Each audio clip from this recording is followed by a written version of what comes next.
Hello YouTube, this is Grow It, Build It, and I'm going to show you how to grow some New York Ironweed from seed.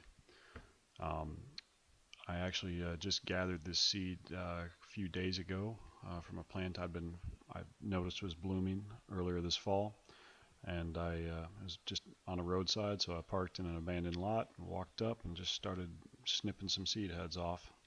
The birds had gotten quite a few of them, but I was able to get enough seeds to you know, uh, start some anyways to hopefully get my own set of plants going. This is a pretty, uh, well, here you can see where it's been picked over, but the fuzzy parts of those seed heads, if you kind of break those up, beneath the fluff fuzzy part there is where the seed is. Now that one didn't look too good when I broke it up. Maybe it didn't develop right, I'm not sure.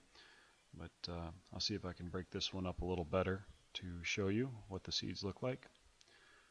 And wait for it here. And there. So just beneath the little fluff was the seeds. So they're kind of look like little tiny cylinders. This is a native perennial, native to the eastern half of the United States. Gets pretty tall, 6 foot to 8 foot. So it's one for the back of the garden. It's not that aggressive in spreading though, from what I've seen and read. It's a late summer, early fall bloomer. It's not particularly showy, but if you layer your plants from tallest to shortest, it should look really nice. With a good dark colored purple. This particular stand of plants I took the seed from had a very dark purple color. It looked really nice. Butterflies and bees like it very much. So for this, I don't plant them very deep, just a few millimeters, 1/8 of an inch or so. And this plant supposedly has a pretty low germination rate, and that's been my past experience as well. You need quite a few seeds, and you definitely need to cold moist stratify them. And so I'm doing that now by planting them in the winter in February.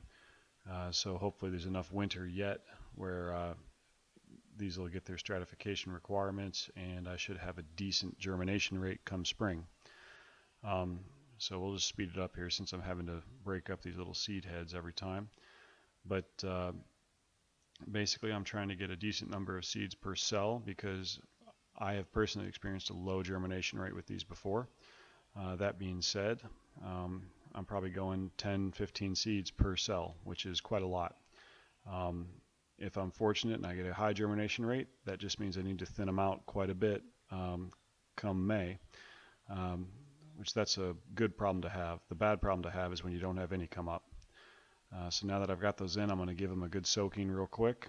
And then I'm going to cover them up with some soil, and then I'll water them again, and that should be about it. But do a little research on this plant. It's a really nice one, and it is well liked by a lot of the fauna. So if you enjoy watching butterflies land on top of a tall plant, this is a good choice. As you can see here, I'm just putting a little bit of dirt in each cell and kind of gently patting it down as I go. And then I'm going to come back and water it one more time. And I'll have a picture of what it looks like here in bloom at the end of the video. But there I'm just tamping it down a little bit. It's a pretty cool plant to have. If I get 6 plants out of it or even more, I'll cluster them in a couple of little spots near the back of the garden, so that way they don't overshadow the other plants. But generally though, this plant likes full sun. Other than that, I don't know too much about its conditions. I haven't found many plants I haven't been able to grow, even though I have bad soil, but we'll see what happens. Thank you.